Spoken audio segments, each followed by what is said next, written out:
Hi, and welcome back to the Mental Health Network on YouTube. I'm Tammy Fletcher, licensed marriage and family therapist, and today we're going to be talking about 6 books that you might want to have on your bookshelf. Now, if you go to a bookstore or do a search on Amazon.com for books about mental health or emotional well-being or relationships, chances are you're going to get an overwhelming number of results. It's hard to know which authors are legitimate and which books might be genuinely helpful.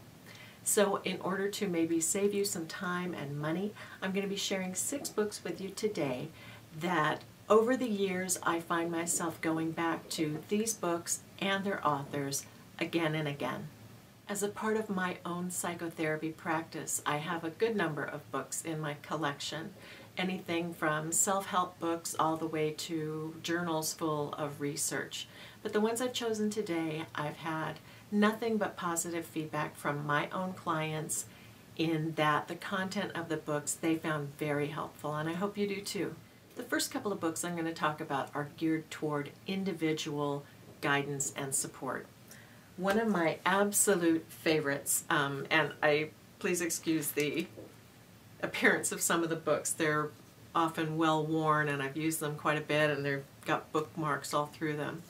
But this book is called Feeling Good by Dr. David Burns. Dr. David Burns is an MD. I recommend this book all the time. Now, this little yellow book looks pretty unassuming, but I consider it a classic.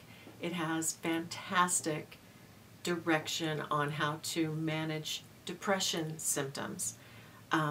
Particularly focusing on distorted thinking, negative thought patterns, and how to identify those and turn them around. If you want a little more from Dr. Burns, he has the Feeling Good Handbook, which is very much like this book. It's got much of the same material in it, but as you can see, it's much thicker and it encompasses a much wider range of situations and feelings and challenges that you would experience in everyday life, including not just depression, but anxiety as well. So this is Dr. David Burns. I recommend anything that Dr. Burns has written. I think he's a fantastic author, very readable, and from feedback from my clients, they find his approach very helpful. Now, I can't remember where I first heard about Conquer Your Critical Inner Voice by Dr. Robert Firestone and his associates, but I'm very glad I did. Quite often in my office, clients will tell me that they almost feel like they have an inner critic in their heads, putting them down, comparing them to other people, telling them that they'll never be good enough, and even predicting failure. This book gets at the negative critical voice behind those distorted negative thinking patterns that Dr. Burns talks about in his book.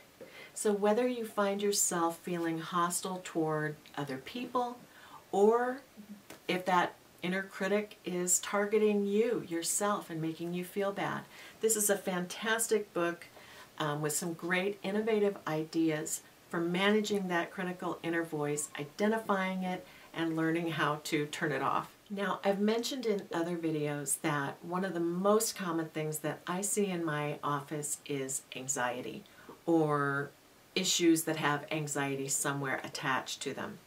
So this book, the Anxiety and Phobia Workbook by Dr. Edmund Bourne, and I'll put links to all of these in the down bar. You can see how much I use this one.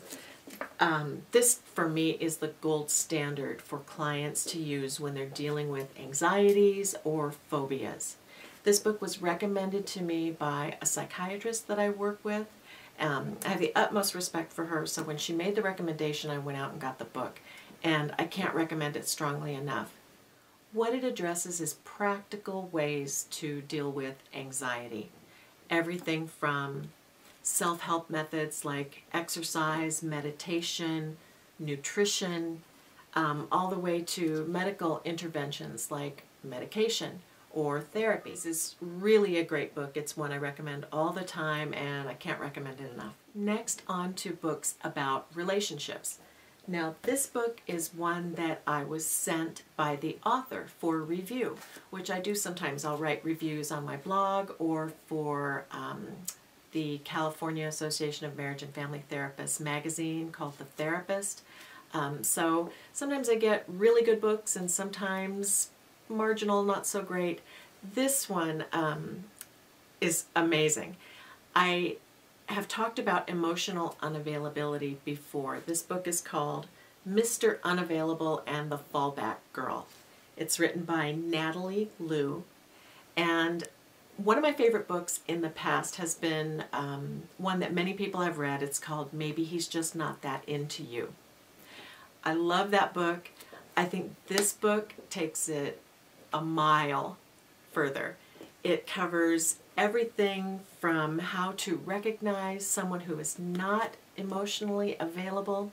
And one of the things that I really like about it is that it puts a lot of the focus, really 50-50, on you as the person who is perhaps frequently finding yourself in relationships with people who are emotionally unavailable and what you can do about it. Not so much always what they can do about it. So I really like how comprehensive she is in talking about what makes someone emotionally unavailable and what to do about it, but also the responsibility that she puts on the shoulders of the pursuer in the relationship. The book is honest, funny, and practical, and it may even sting a little bit sometimes if you recognize yourself in either of these roles. The one thing that I don't know if I'd call it a criticism, but it's something that maybe would be on my wish list for a second edition, is that it's not always the fallback girl or the Mr. Unavailable. It's not broken up by gender always that clearly, black and white.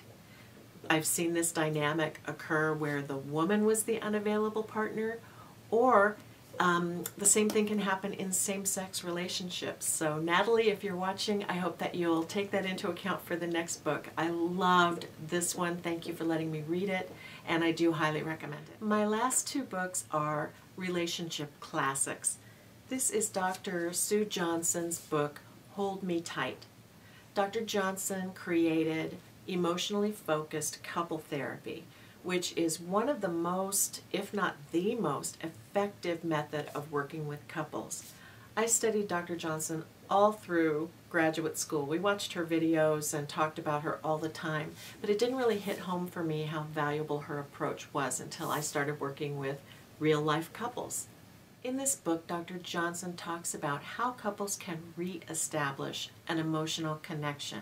It's very much about attachment, and presents attachment to your partner as something that's normal and healthy. This is a very popular book for a very good reason. If you're looking for something talking about couples therapy, how to work on your relationship and make it better, this is a good one. Now finally, much like my experience with Dr. David Burns at the beginning of the video, my library consists of every single book written by Dr. John Gottman. He is absolutely remarkable in terms of his work with couples. Dr. Gottman is a pioneer in couples therapy and has done extensive research on what keeps couples together and functioning at their highest potential, and conversely, he talks a lot about what types of behaviors weaken their bond and tear them apart. Dr. Gottman's approach is very readable and down to earth, and I've seen his principles work effectively again and again in my own office. I recommend anything Dr. Gottman has written, and this is a good one, The 7 Principles of Making Marriage Work. So there you go. I could probably easily add another dozen, but for now that's a good start if you're looking for a book on mental health, emotional well-being, or relationships. I hope you found that helpful and it can save you some time and maybe money, and I look forward to seeing you in the next video.